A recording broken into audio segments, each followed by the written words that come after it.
Hello students, कैसे हैं आप सब। उम्मीद है आप लोग ठीक ही होंगे। जैसे कि आप लोग जानते हैं कि हमने 10th क्लास में संस्कृत का एक सीरीज स्टार्ट किया है और आज हमारे सीरीज का तीसरा क्लास है। ठीक है, मैं आपको अनुवाद पढ़ा रही थी, है ना। और मैंने आपको अनुवाद की पहली सीरीज चढ़ा दिया हुआ है। मैंने आपको कुछ होमवर्क दिया था, तो पहले मैं उस होमवर्क को चेक करूंगी, उसके बाद आज अगली और आखिरी सीरीज अनुवाद का चढ़ लेंगे हम। ठीक है, तो चलिए मैं होमवर्क चेक करती हूँ। उम्मीद है कि आप लोगों ने होमवर्क किया होगा, बनाया होगा।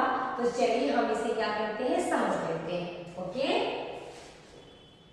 चलो मैं आप लोगों से सवाल पूछते जाऊंगा, आप लोग ना जवाब देना। बताओ, हम लोग का संस्कृत क्या होता है। आज नहीं दिखाऊंगी मैं, आपको याद करना था, है ना। तो आपको मिस हम लोग का संस्कृत होता है वयम। क्या होता है, वयम। पत्र का संस्कृत क्या लिखाए थे, पत्र। लिखना का संस्कृत क्या होता है, तो आप कहोगे लिख होता है ना। अब बताओ, मैंने सिखाया था ना कि हमारा सर्वनाम जिस वचन में होगा धातु रूपी उसी पुरुष उसी वचन में लिखना है। तो वयम क्या है, वयम उत्तम पुरुष का बहुवचन है। तो धातु रूपी उत्तम पुरुष का बहुवचन होगा तो क्या होगा, याद किए हो। लिखती, लिखता, लिखती, लिखसी, लिखता, लिखत, लिखामी, लिखावा, लिखाम। क्या होगा, लिखामा। आ की मात्रा और यहाँ पे होगा वयम, लिखाम। बन गया। चलो आगे चले, बताइए मैं का संस्कृत क्या होगा। तो आप कहोगे मैं का संस्कृत होगा अहम, है ना। इतिहास का, तो इतिहास का होगा इतिहासम। पढ़ना का, तो मैंने बताया था कल, पढ़ना का क्या होता है, पठ होता है।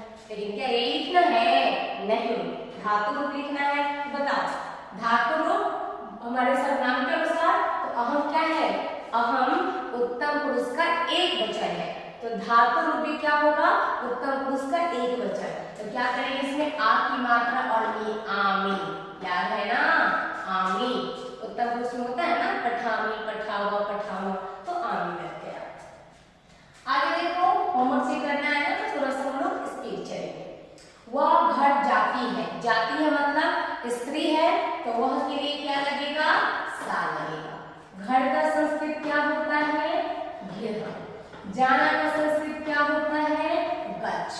धातु रूप में लिखना है किसके अनुसार, हमारे कर्ता के अनुसार, हमारे सर्वनाम के अनुसार। तो सा क्या है, सा प्रथम पुरुष का एक वचन है। तो प्रथम पुरुष के एक वचन में क्या लगेगा, याद करो, ती, त, अंति, सी, था, आमी, आवा, आमा। ती, त, अंति, प्रथम पुरुष में सबसे पहले क्या है, ती आया, तो क्या लगेगा, ती आया। प्रथम पुरुष का एक वचन है ना, सा गृहम गच्छति। अब तुम दोनों का संस्कृत क्या होगा, तो कल मैंने बताया था, तुम दोनों का संस्कृत क्या होगा, युवाम होगा। ठीक, पुस्तक का क्या होगा, पुस्तकम होगा। पढ़ना का संस्कृत क्या होता है, पठ। लेकिन धातु रुक जाएगा, तो देखो यहाँ युवाम क्या है, युवाम मध्यम पुरुष का द्विवचन है। तो धातु रूप मध्यम पुरुष के द्विवचन में क्या होगा, था। क्या होगा, था। ये आपको याद करना है, याद करना है। राम मेरा मित्र है, राम नाम है, तो क्या लिखेंगे, राम, है ना। मेरा का संस्कृत क्या बताए थे, मम। मित्र का क्या बताए थे, मित्रा। और है के लिए संस्कृत अस्ति होता है। क्या होता है, अस्ति।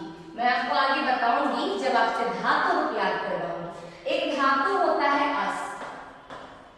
अस का मतलब ये होता है होना, बिल्कुल भू या भव की तरह। और इसका भी धातु रूप चलता है पांचों लकार में। लट लकार में इसका धातु रूप होता है अस्ति, अस्त, संति। इसे पीता लिखा ना वैसे। उसके बाद असी, अस्थ, अस, इसे सी था। उसके बाद अस्मि, अस्म, अस्म, जैसे आमी, आवा, आम। मतलब यहाँ भी वही नियम काम करता है, ती काम की वाला। ठीक है, तो अब फुल स्टॉप। आगे देखो, वे लोग, वे लोग का संस्कृत क्या होगा? तो कल बताए थे कि स्त्रीलिंग के लिए क्या होता है? स्त्रीलिंग के लिए ता होता है, पुल्लिंग के लिए क्या होता है? ते होता है। वे लोग घूमते हैं, अगर स्त्रीलिंग होती तो घूमती है, यहाँ पे घूमते हैं मतलब पुल्लिंग है, तो क्या लगेगा? ते लगेगा। घूमना का संस्कृत क्या लिखाया था मैंने? भ्रम। ते क्या है? आप कहोगे ते प्रथम पुरुष का बहुवचन है, तो प्रथम पुरुष के बहुवचन में धातु रूप में क्या लगेगा? अंति। देखो मैं जब आपका ये होमवर्क बना रही हूँ ना, सारे बच्चे का जितना भी आपने नोट किया था, धातु रूप नोट किया था ना, सर्वनाम नोट किया था ना, वो कॉपी सामने खोल के बैठ जाओ और उसमें देखो, जब तक मैं पूछ रही हूँ ना देखो और मुझे बताओ। अगर आपको याद नहीं, याद है तो बहुत अच्छी बात है, ठीक है, लेकिन देख देख के बोलते जाना। तो ते भ्रमंती हो गया। अब आगे देखो, श्याम एक छात्र है, तो श्याम का नाम है, क्या लिखेंगे? श्याम। एक का संस्कृत एक ही होता है, एक। छात्र का संस्कृत क्या होगा? छात्र। और है का बताया है हमने भी, क्या लगेगा? अस्तित्व लगेगा ना। चलो आगे, आप लोग आते हैं, आप लोग का संस्कृत क्या होगा? बताए थे यूयम। तुम लोग का और आप लोग का दोनों का संस्कृत क्या होगा? यूयम होगा। आना का संस्कृत होता है आगच्छ, लेकिन ये तो खाली धातु है, हमें क्या लिखना है? धातु रूप लिखना है ना। तो बताओ यूयम क्या है? यूयम मध्यम पुरुष का बहुवचन है, तो धातु रूप में क्या होगा आगच्छ में? बताओ। सी था था, क्या लिखाएगा? हाँ, इसमें भी सर नहीं लगेगा। अब वह प्रसन्न है, अब वह प्रसन्न है, पता नहीं चल रहा है, लगता है कि लड़की स्त्री है कि पुरुष, तब स लिखेंगे तभी सही और सा लिखेंगे तभी सही। तो चलो मैंने स ले लिया, मैंने क्या लिया? मैंने स लिया। स प्रसन्न का क्या बताए थे? प्रसन्न। है का क्या लिखेंगे? अस्ति। ठीक, आगे है आप एक कवि है, तो आपका क्या होगा? जैसे तुम का होता है वही आपका होता है, तुम। एक का क्या होगा? एक। कवि का क्या होगा? कवि। और है का क्या होगा? अस्ति। बच्चों है का अस्ति नहीं होता है, अस धातु का रूप है ना, जिसका मतलब होता है होना। अब क्या है कि देखो, अच्छा सॉरी, यहाँ पे अस्ति नहीं होगा, अस्सी होगा, मेरे से मिस्टेक हो गया, आई एम सो सॉरी। 80 होगा, क्योंकि त्वम क्या है? त्वम मध्यम पुरुष का एक वचन है, तो धातु रूपी मध्यम पुरुष का एक वचन, तो क्या होता है? याद करो, मध्यम पुरुष में सी था, सी होगा, इसलिए 80 होगा। और ये जो कि प्रथम पुरुष का एक वचन था, प्रथम पुरुष के एक वचन में क्या लगता है? टी लगता है, तो मैंने यहाँ पे क्या लगाया? टी लगाया, ठीक है। चलो, तो हमने अपना होमवर्क चेक कर लिया, आप लोग देखो आपका कितना सही हुआ और कितना गलत हुआ। अगर कुछ गलत हुआ है मतलब आपको या तो शब्द रूप नहीं याद है, सर्वनाम नहीं याद है, या तो आपको धातु रूप नहीं याद है, तो आप अच्छे से शब्द रूप धातु रूप याद कर लेना। फिर भी कोई दिक्कत हो आप कमेंट बॉक्स में अपनी परेशानी, अपनी समस्या, जो भी डाउट हो उसको आप कमेंट कर देना, मैं उसको पढ़ते रहती हूँ, मैं आपके सारे डाउट को क्लियर कर दूंगी, ठीक है। चलो, तो ये तो कल की बात थी, अब हम अपने आज की क्लास स्टार्ट करते हैं, ठीक है। चलो बच्चों, यहाँ पे आपको कुछ लिखा हुआ दिख रहा होगा, जैसा कि मैंने आपसे कल कहा था कि कल की क्लास में हमने 20% कंप्लीट किया था, आज की क्लास में 80% बचा हुआ भाग कंप्लीट करेंगे। कल मैंने आपका कंसेप्ट बनाया था, आपकी अंडरस्टैंडिंग बनाई थी, समझ पैदा की थी आपने, आज उसी समझ का इस्तेमाल करेंगे हम लोग, ठीक है। याद है मैंने आपसे कहा था कि आज के अनुवाद के लिए आपको शब्द रूप याद होना चाहिए। मैं यहाँ पे शब्द रूप लेके आई हूँ और मैंने आपको होमवर्क भी दिया था ना, बालक, लता, मुनि याद करने के लिए, और धातु रूप दिया था भू या भव याद करने के लिए, उसका इस्तेमाल करेंगे। चलो बच्चों, इससे पहले कि हम शब्द रूप में आए, मैं आपको कुछ चीजें समझाना चाहती हूँ। अगर एक समझ आप में हो गई ना, तो आपको अनुवाद बनाने से कोई नहीं रोक सकता। किसी भी तरह का अनुवाद पूछा जाएगा, किसी भी लेवल का पूछा जाएगा, आप इस क्लास से जरूर कर लोगे, ये मेरी गारंटी है, ठीक है। मेरे वर्षों की मेहनत का फल है। देखो, आपको ना बच्चे इसे याद करना तो याद कर लेते हैं, प्रथमा द्वितीय तृतीय विभक्ति याद कर लेते हैं और शब्द याद कर लेते हैं। कुछ बच्चों को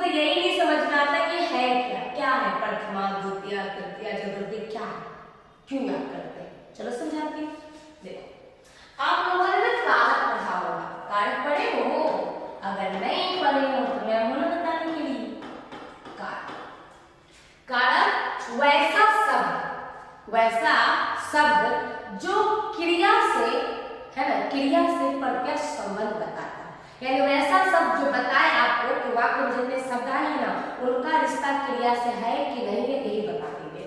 जैसे देखो मैं एक वाक्य लिखती हूँ, राम ने रावण को तीर से मारा। सारे बच्चे मुझे बताएंगे इसमें कौन सी क्रिया हो रही है। आप कहोगे मिस इसमें तो क्रिया हो रही है हमारे श्री राम ने मारा है किसे, रावण को। क्रिया हो मारने का।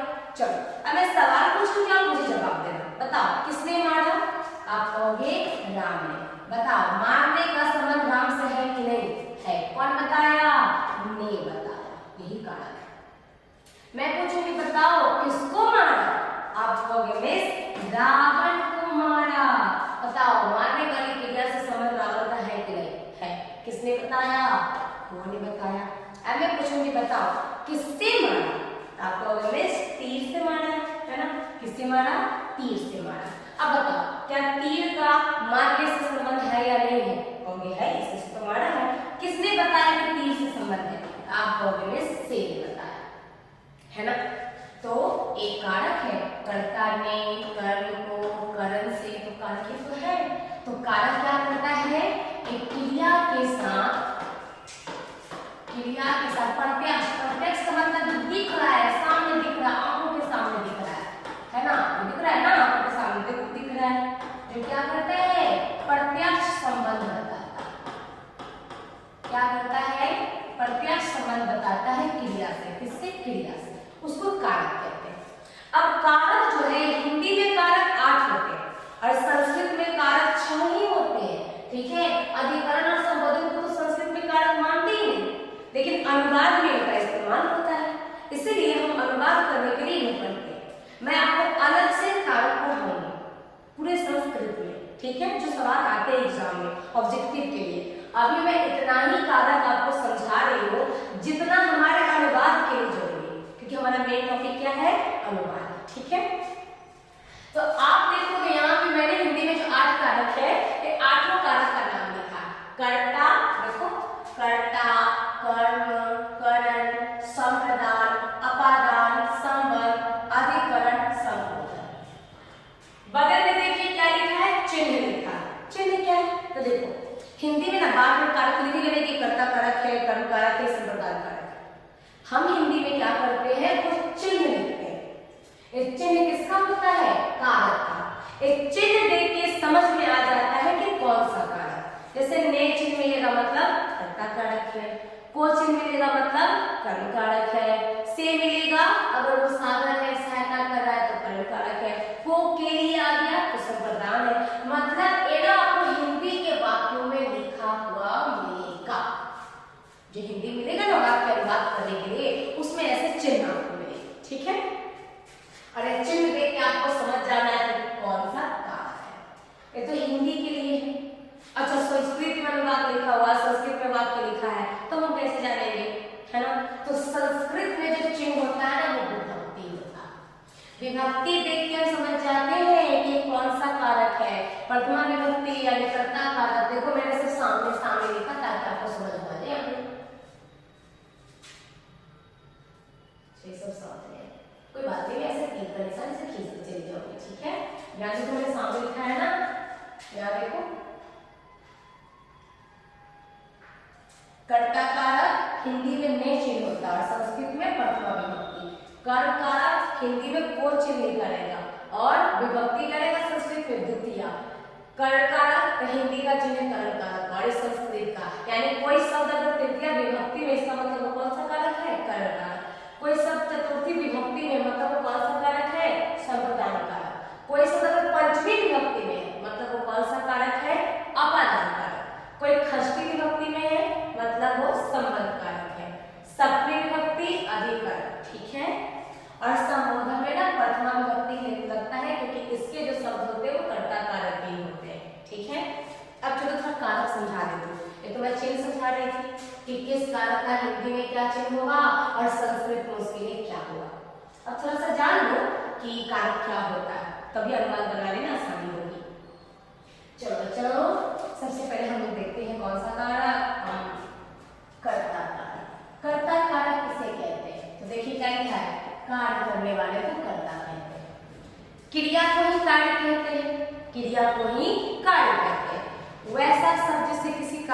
करने या उसके होने का बोध हो उसे क्रिया कहते हैं। जैसे जाना, खाना, पीना, चलना, उठना, बैठना, देखना, हंसना, मुस्कुराना, ठीक है, ये सारी क्रिया है। और जो इसको करता है उसी को क्या कहते हैं, कर्ता।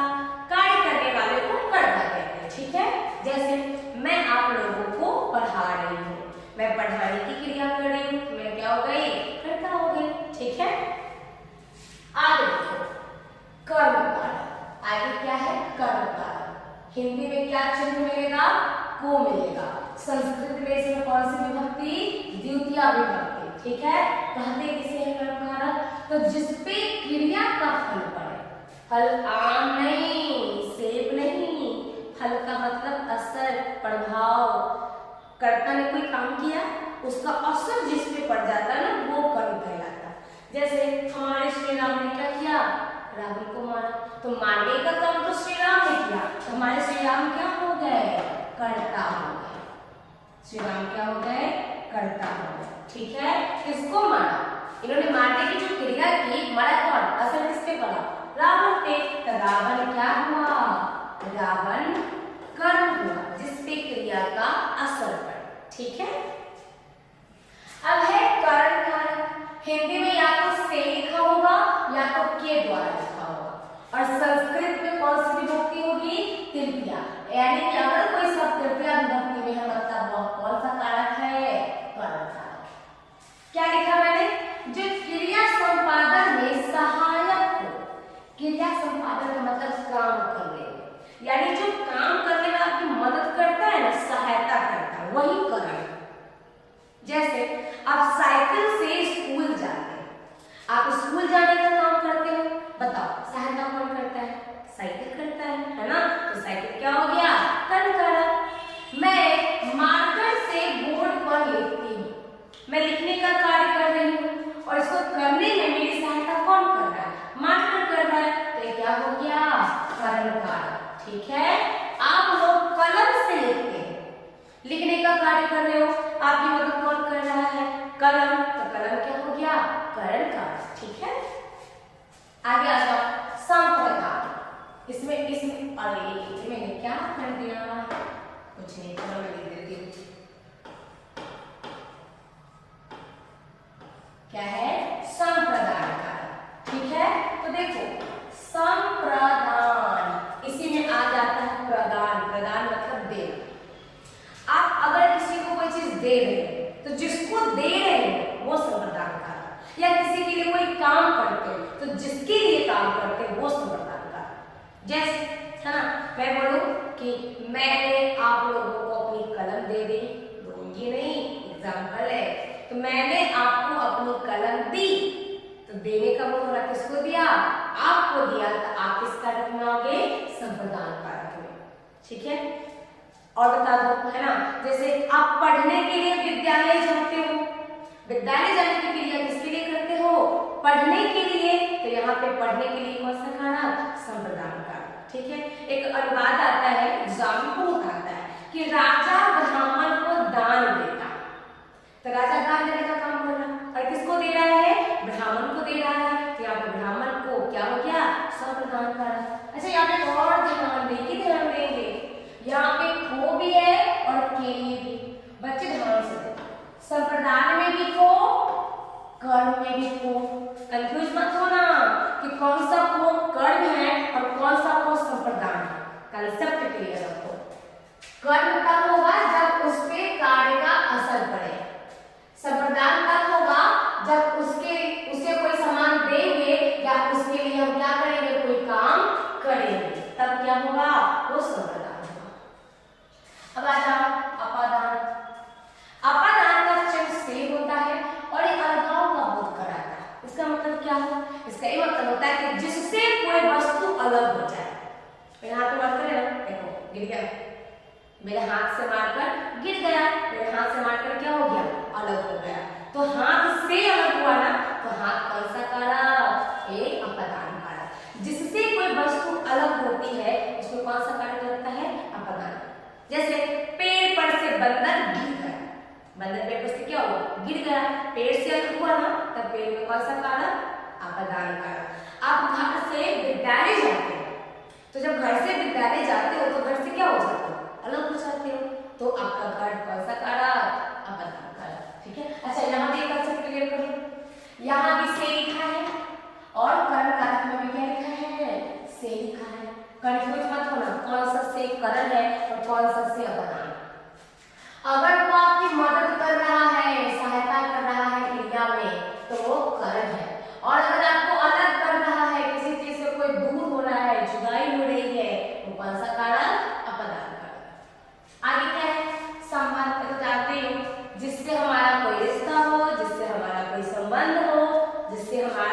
लगाव हो, है ना, वो सब कौन सा कारक, वो संबंध कारक। जैसे यह मेरा मार्कर है, इस पे मेरा अधिकरण है ना।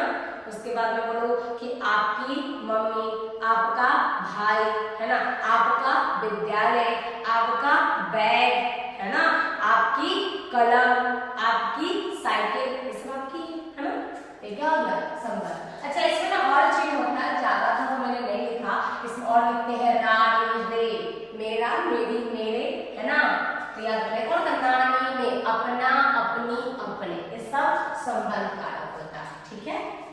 अब अधिकरण, देखो अधिकरण का मतलब आधार, जो किसी का आधार हो, आधार का मतलब जिसपे कोई वस्तु टिकी हो। मेरा हाथ है ना, देखो इसमें मार्कर टिका, इस मार्कर का आधार क्या है, मेरा हाथ है, मेरे हाथ पे मार्कर टिका हुआ है। आप सब बैठे होंगे अभी बेड पे, है ना, या चेयर पे, तो चेयर आपका आधार है। स्कूल में बेंच पे बैठते हो, आप किस पे टिके रहते हो, बेंच पे, तो आपका बेंच आपका क्या हो गया, आधार है। तो जिसपे कोई वस्तु टिकी हो, जो किसी का आधार हो, वो कौन सा कारक होता है, अधिकरण कारक होता है। हिंदी में लिखा होगा या तो में या तो पर, और संस्कृत में कौन सी विभक्ति लगती है, सप्तमी। देखो मैंने लिखा जिस पर कोई वस्तु टिकी हो, ठीक है। लास्ट में है संबोधन। संबोधन क्या होता है, जब आप किसी को ना पुकारते हो, किसी को पुकारते हो, कहते हैं ना, अरे भाई, हो भाई, है ना, अरे यार, है ना, संस्कृत में कहते हैं हे, अहो, भो, भोजन, तो भो का मतलब होता है हे या अरे। जैसे आप लोगों ने संस्कृत पीयूषों में कहानी पढ़ी होगी, वृद्ध व्याघ्र कथा, उसमें जो बूढ़ा बाघ होता है वो पथिक को बुलाता है, वो पान था, यानी अरे अरे पथिक आजा, है ना। तो वो का मतलब ये होता है जब किसी को पुकारते हैं तो हम उसके संबोधन का इस्तेमाल करते हैं। अब जब किसी को पुकारते हैं तो अक्सर उसका नाम लेके पुकारते हैं, तो नाम हमेशा कर्ता कारक होता है, उसमें भी कौन सी विभक्ति लगती है, प्रथमा। ये मत सोचना कि 8वें नंबर पे है तो 8वीं विभक्ति होगा, 8वीं विभक्ति ऐसा कुछ नहीं होता, 7वीं तक ही होता, ठीक है। अब ये जान गए ना, फटाफट हम लोग अपने गंतव्य तक पहुंचते हैं, अपने लक्ष्य तक पहुंचते हैं। ये हमारा लक्ष्य है, ध्यान से देखना बच्चों, ध्यान से देखना है। चलो अब बताओ, प्रथमा विभक्ति है मतलब कौन सा कारक है, एक कर्ता कारक है। यानी कि बालक का हिंदी क्या होता है, लड़का, यानी कि अगर दिया है बाल का, इसका मतलब है एक लड़के ने, देखो ने है ना, तो हिंदी करेंगे तो बालक का लड़का होगा, एक वचन है तो एक होगा, और इसका चिन्ह क्या है, ने, यानी एक लड़के ने। अब बालकों का मतलब द्विवचन है तो क्या होगा, दो लड़कों ने, हिंदी बता रही हूँ, और बालका का मतलब अनेक लड़कों ने। अगर ये द्वितीय विभक्ति है मतलब ये कौन सा कारक है, एक कर्म कारक है। हिंदी करेंगे तो क्या होगा, को आ जाएगा, तो क्या होगा, एक लड़के को, दो लड़कों को, अनेक लड़कों को। तृतीय है कौन सी विभक्ति, से, है ना, देखो तृतीय विभक्ति है कर्म कारक, और कौन सी विभक्ति, से या के द्वारा। हिंदी करके देखो जरा, वाक्य बताते क्या निकलेगा, एक लड़के से या एक लड़के के द्वारा, दो लड़कों से या दो लड़कों के द्वारा, अनेक लड़कों से या अनेक लड़कों के द्वारा, ऐसे बाकी सबका हिंदी निकलेगा। तो अगर यहाँ पे चतुर्थी विभक्ति है यानी संप्रदान कारक, चिन्ह ओ के। अगर पंचमी विभक्ति है मतलब अपदान कारक, चिन्ह से, लेकिन अलगाव का बोध कराएगा, जुदाई का बोध कराएगा। अब एक षष्ठी मतलब संबंध कारक, ठीक है, और एक संबंध का बोध कराएगा। सप्तमी मतलब अधिकरण कारक, अरे किसका बोध कराएगा, आधार का, जिसपे कोई वस्तु टिकी हुई है। और ये रहे हमारे शब्द। अब देखो हमें कनेक्ट करना, लिंक करना, जोड़ना सीखना। अब जो मैं आपको यहाँ पे शब्द बताऊंगी ना, जो वाक्य बताऊंगी, उसमें कैसे इसका इस्तेमाल करके आप अनुवाद बनाओगे, देखो जरा। देखो जादू दिखा रहे, जादू, इतनी जानकारी होगी ना, अब हम लोग जादू सीखने वाले हैं। इसको मिटा देती हूँ, आप लोग बाद में इसको स्क्रीनशॉट लेके लिख लेना, या अभी पॉज करके लिख लो, ठीक है। मुझे जब चाहिए इसलिए इसको मिटा देना। चलो चलो देखो, कुछ मैं प्रसिद्ध जो फेमस वाक्य है ना, जो हर साल एक न एक वाक्य मिल ही जाता है, हर साल मिलता है, मैं वो लिखने वाली हूँ।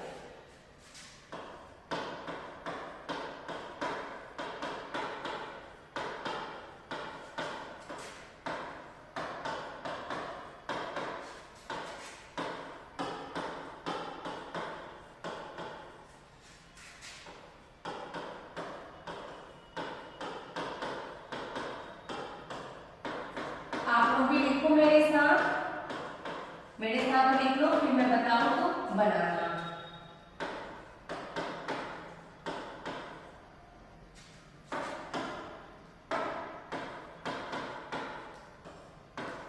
कालिदास कवियों में श्रेष्ठ है। बहुत पूछे जाते सब।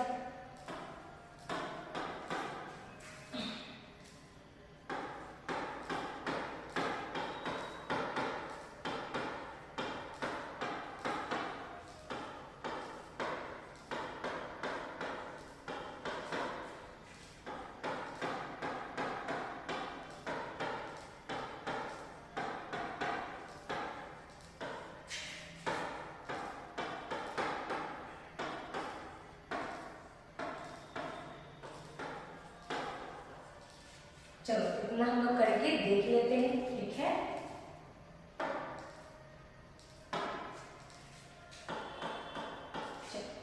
अब देखो इसका हम बात बनाएंगे। इस सारे बोर्ड में अब तक अगर आप देखो ना जाके क्वेश्चन बैंक अगर आपके पास हो, प्रीवियस ईयर जाके देखो, आपको हर साल या तो फर्स्ट सिटिंग में या तो सेकेंड सिटिंग में इनमें से हर एक सेंटेंस आपको लगभग मिल जाएगा। बहुत रिपीट होता है, ठीक है। राजा का संस्कृत क्या होता है? अगर आपको नहीं पता तो मैं बता देती हूँ। राजा का संस्कृत होता है नृप। नृप मतलब राजा, तो मैंने लिखा नृप, ठीक है। अब देखो जब भी अनुवाद बनाओगे तो आपको कारक का चिन्ह है ना, कर्ता ने, कर्ण को, कर्ण से, संप्रदान को, के लिए, अपादान से, उसके बाद संबंध का, की, के, अधिकरण में, पर। ये आपको याद होना चाहिए कि कौन सा चिन्ह किस कारक का है और किस कारक में कौन सा विभक्ति लगता है। तब ना आपको जो याद किए हो कि प्रथमा विभक्ति में कौन सा शब्द, द्वितीय विभक्ति में कौन सा शब्द, ये सब काम आएगा। चलो ध्यान से, अब बहुत ध्यान देने की जरूरत है। क्या लिखा है? ब्राह्मण को, राजा ब्राह्मण को दान देता है। क्वेश्चन कहाँ है बताओ?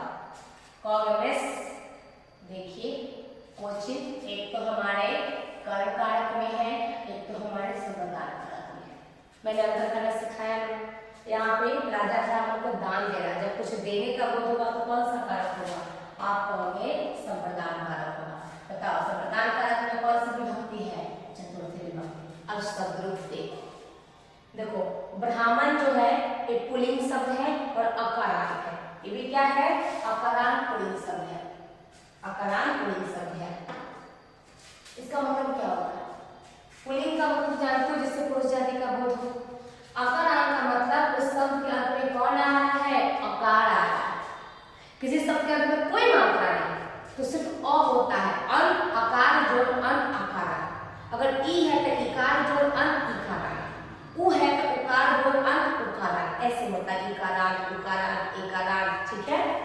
फिर अकारांत है यानी इसके लास्ट में कोई मात्रा नहीं, कोई मात्रा है नहीं, मतलब अ है। अकारांत पुल्लिंग शब्द ब्राह्मण में अपना अधिकांश शब्द रूप बालक के अनुसार भी हो सकता है, लेकिन फिर भी 3-4 शब्द याद कर लेना, ठीक है। जैसे इकारांत का, उकारांत का, हर्षिकारांत का, दीर्घिकारांत का, हर्षोकारांत का, दीर्घोकारांत का, आकारांत का, ऐसे याद कर लेना। इसको कर लोगे ना तो अनुवाद में कोई भी शब्द आएगा तो आप उसको आराम से शब्द रूप में ढाल लोगे, ठीक है। तो चलो अपने काम की बात करते हैं।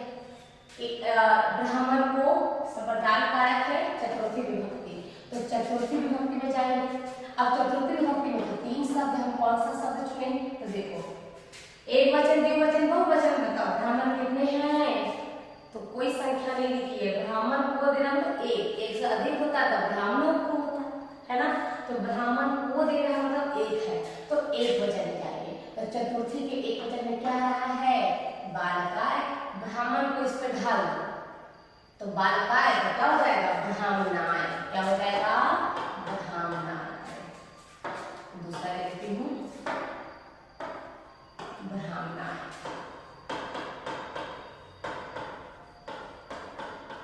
ठीक। दान का संस्कृत क्या होता है? दाना। क्या होता है? दान। और देना का होता है ददा। ऐसे तो दा होता है लेकिन इस धातु में जाने के क्या बन जाता है? ददाती। क्या बन जाता है? ददाती। अब आगे चलो, पत्ते गिरते हैं। बताओ से जो चिन्ह है किस किस कारक में है? आप कहोगे से दो में है। एक है अपादान में, इतना सारा मैंने दस दिया दिख रहा है ना, एक है अपादान में और एक है करण में। अब दोनों से अब कौन सा होगा? तो देखो मैंने दोनों में अंतर बताया। करण सहायता करता है, अपादान अलगाव। पेड़ से पत्ता गिरेगा तो क्या होगा? अलग हो जाएगा। मतलब ये कौन सा कारक है? अपादान है। अपादान में कौन सा विभक्ति लगता है? पंचमी। चलो खोजते हैं पंचमी में कौन सा शब्द होगा। अगर याद है तो खोजना नहीं पड़ेगा, नहीं आएगा तो खोजना पड़ेगा। चलो खोजते हैं, है ना। पंचमी विभक्ति, पंचमी विभक्ति बताओ। पंचमी विभक्ति और कौन सा वचन लेंगे हम? तो पेड़ लिख दिया ना, पेड़ से। अगर बहुवचन होता तो पेड़ों से लिखा होता। अगर पेड़ से है मतलब एक वचन हम इसको मानेंगे, तो इसको एक वचन मानते हैं पंचमी का। तो पंचमी के एक वचन में बताओ क्या दिया हुआ है? बालका। तो क्या यही बालका लिख देंगे? अरे नहीं, तो पेड़ है। पेड़ का संस्कृत क्या होता है? पेड़ का संस्कृत होता है वृक्षा, यानी घासा बहुत वृक्ष का चलेगा। तो यहाँ बालका, तो यहाँ पे क्या होगा? वृक्षा। क्या होगा? वृक्षा। ठीक है। अब पत्ता का संस्कृत होता है पत्रम। पत्ता का संस्कृत पत्रम, लेकिन पत्ता एक तो नहीं है, बहुत सारे हैं। तो इसका भी शब्द हो जाएंगे। जैसे बालका, बालका बालका है ना, पत्र का शब्द होता है पत्रम, पत्रे, पत्राणी। ठीक है। तो बहुवचन में तो क्या चुनेंगे? पत्रम एक वचन, पत्रे द्विवचन, पत्राणी बहुवचन। तो हम यहाँ पे क्या चुनेंगे? पत्राणी। अब समझ में आ रहा है क्यों बोले थे शब्द को याद करने के लिए? याद होने चाहिए। गिरना का संस्कृत होता है पथ। गिरना का संस्कृत क्या होता है? गिरना का संस्कृत होता है पथ। पथ मतलब गिरना। लेकिन बताओ क्या यही लिखेंगे खाली? नहीं, धातु रूप लिखेंगे, है ना। पत्ते गिरते हैं, तो पत्ते गिरते हैं, पत्ते बहुवचन है। ठीक है। तो धातु रूप क्या होगा? बहुवचन में। पुरुष कौन सा चुने? तो याद करो, हम कल बताए थे, जितना नाम जितना शब्द आएगा सब प्रथम पुरुष में जाएगा। तो प्रथम पुरुष के बहुवचन में जाएगा। तो बताओ पद का क्या होगा? बहुवचन। तो याद करो, पतति, पतता, पतंती। अंति लगाना है ना, ती था, अंति, सी था, अमेय था, है ना। याद रखना, अंति लगा के वृक्षा, पत्राणी, पतंती। ठीक है। मैं एक बार फिर से बोल रही हूँ, अगर शब्द रूप याद नहीं है, धातु रूप याद नहीं है, तो बहुत दिक्कत होगा। शब्द रूप धातु रूप याद कर लेना है, जितना मैंने आपसे कहा था बनाने के लिए। अब आगे बढ़े, चलिए अब आगे करते हैं, है ना। अब देखो, कालिदास कवियों में श्रेष्ठ है। तो नाम है, तो नाम को तो वैसे ही लिखना। अगर नाम सीधे आ रहा, उसमें कोई चिन्ह नहीं लगा, वो अक्सर प्रथमा विभक्ति ही होता है। कालिदास। अब आगे क्या लिखा है? कवियों में। आपको में दिखा ना, अब फटाफट याद करो कि में किस में होता था।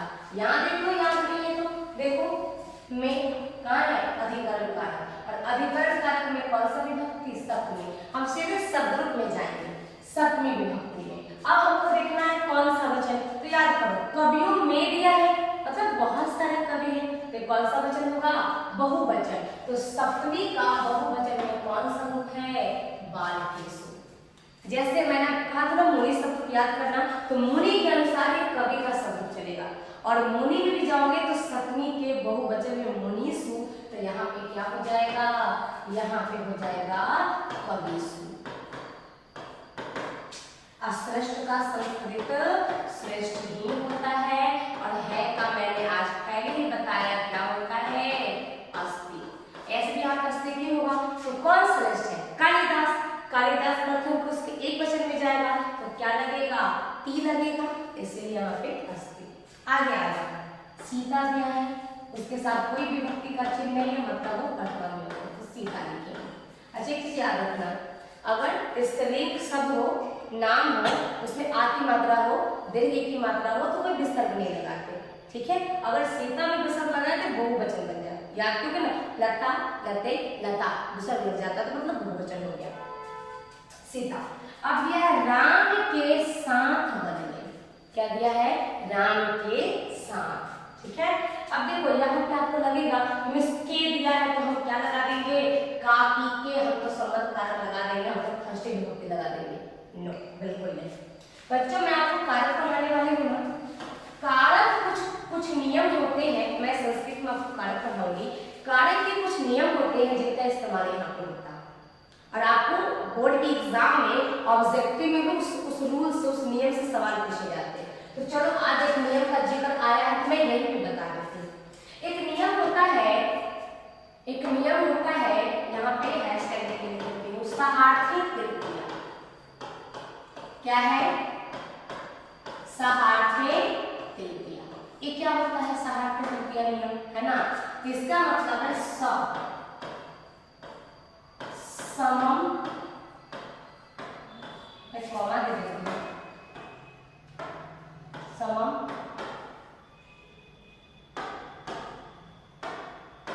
साकम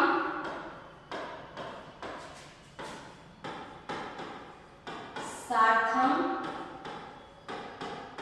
योगे तृतीया। ये जो चार शब्द मैंने यहाँ पे लिखा है, फिर से देखो, ये जो मैंने चार शब्द लिखा, सम, समम, साकम, सार्थम, इन चारों का हिंदी होता है साम।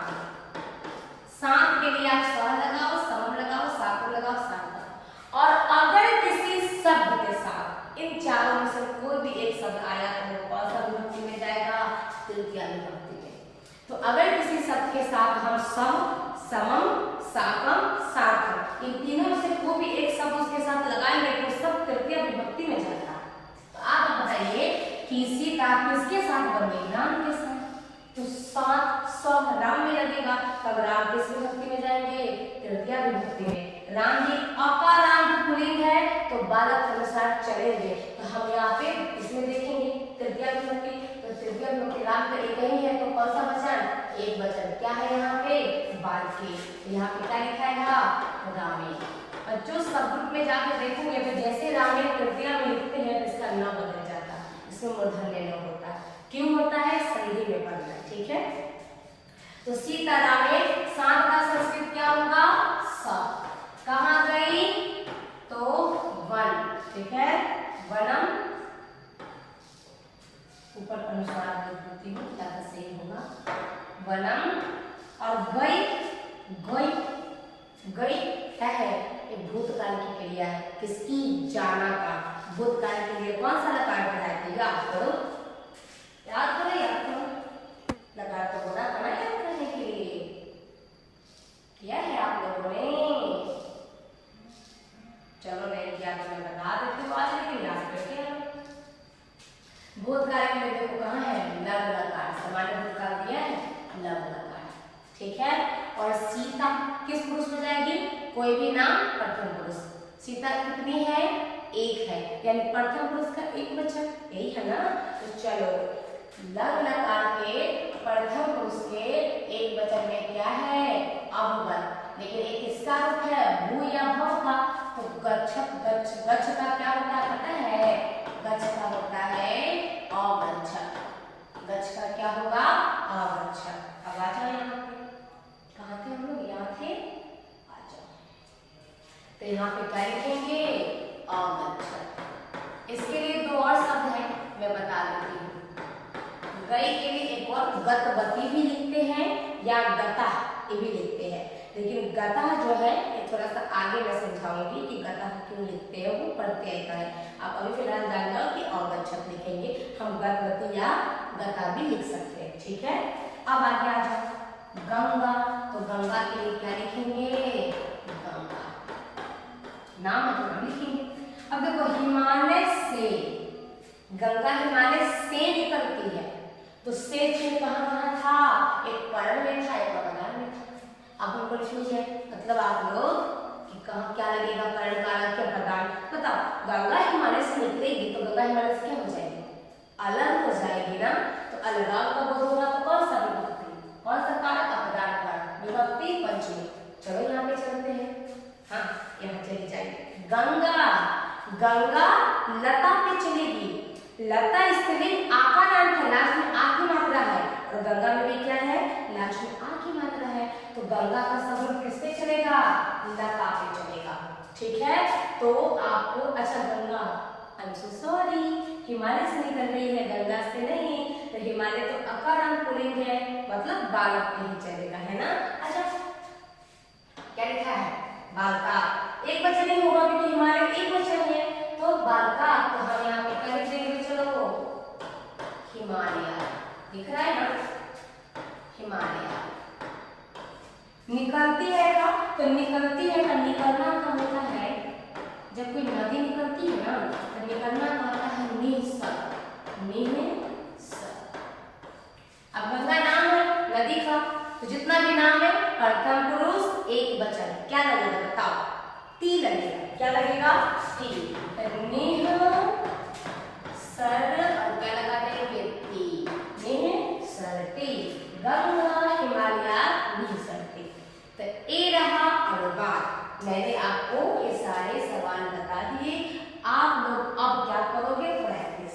मैंने यहाँ पे कुछ प्रीवियस ईयर का जो पिछले बोर्ड एग्जाम में जो पूछा गया है ना बच्चों, मैंने वो यहाँ पे मैंने वो सारे सवाल दिए हैं। आप लोग इसको क्या करेंगे, बनाएंगे। यहाँ पे बहुत सारे शब्द है ना। अच्छा देखो, अभी भी बताए हम क्या बताए थे, तो हम बताए कि सीता राम के साथ बन गई, और दिया है राम के साथ लक्ष्मण भी बन गए। तो बताओ, राम के साथ दिया फिर से वही हो जाएगा, सहार्थे तृतीया, तृतीया विभक्ति जिसके साथ स लगेगा उसको तृतीया विभक्ति है, क्या हो जाएगा, रामे। साथ का संस्कृत क्या होगा, स। लक्ष्मण नाम है तो ये लिखेंगे लक्ष्मण। भी का संस्कृत होता है अपि, कहाँ गए, वन, बना। अब गए, अभी बताया है, जाना का भूतकाल का क्रिया है, मतलब लग लकार होगा, प्रथमा विभक्ति एक वचन होगा, तो क्या होगा, अगच्छन्। क्या होगा, अगच्छन्। चलो बच्चों, मैं चाहती हूँ कि आप लोग ना प्रीवियस ईयर का जो पिछले सालों में पूछे गए सवाल है, एक बार आप लोग उसको बनाओ, आप लोग उसको प्रैक्टिस करो, और मैं कुछ होमवर्क दे रही हूँ, फिर अगले क्लास में मैं सारे होमवर्क चेक करूंगी। और आप लोग को अगर उसे बनाने में कोई भी समस्या हो, कोई भी प्रॉब्लम हो, तो आप कमेंट करेंगे, अपने डाउट्स बताएंगे, और मैं उसको क्या करूंगी अगली क्लास में सॉल्व कर दूंगी, ठीक है। ये आप लोग बना लोगे, एक दो बता दो, चलो तो बता देती हूँ। क्या देखो क्या दिया है, उद्यान में फूल खिलते हैं। उद्यान में लिखा, बताओ में दिया है तो कौन सा कारक, अभी बताया है ना, बताओ में दिया है तो कौन सा कारक होगा, बताओ। चलो जाके यहाँ देख लो, क्या है, में अधिकरण कारक, विभक्ति सप्तमी विभक्ति, कौन सी विभक्ति, सप्तमी विभक्ति। सप्तमी विभक्ति यहाँ देखो कौन सा, बालके, बालके है ना, आ जाओ। उद्यान मतलब बगीचा होता है, ठीक है, उद्यान पूरी संस्कृत है, वहां बालके था, तो यहाँ क्या लिखेंगे, उद्याने। फूल का होता है, बहुत सारे फूल है ना, पुष्पम पुष्पे पुष्पाणि, तो बहुत सारा है, तो क्या लिखेंगे, पुष्पाणि। खिलना का संस्कृत होता है विकस, क्या होता है, विकस। अब बताओ, बहुत सारे फूल हैं, अब फूल भी किस में जाएगा, प्रथमा विभक्ति में जाएगा। सर्वनाम क्या लगा, जितने संज्ञाएं सब प्रथमा विभक्ति, बहुत सारे फूल है तो बहुवचन में क्या लगेगा, बताओ, सीता अंकित, क्या हो जाएगा, उद्याने पुष्पाणि विकसन्ति, ठीक है, तो हलन हट जाएगा। अरे ये तो सब हट गया, रुको मैं फिर से ला देती हूँ, ओके हट गया। चलो कोई बात नहीं, इसमें और भी मैंने बहुत सारे प्रीवियस ईयर के क्वेश्चन डाले, देखो ये रहा आपकी स्क्रीन पे, ये आपका होमवर्क है, ये क्या है, होमवर्क है, आप लोग इसको बनाओगे, और अगली क्लास में मैं आपको आके इन सबका क्या करूँगी, सोल्यूशन बताऊंगी, आपके सामने सब करके बताऊंगी, ठीक है। तब तक के लिए बाय।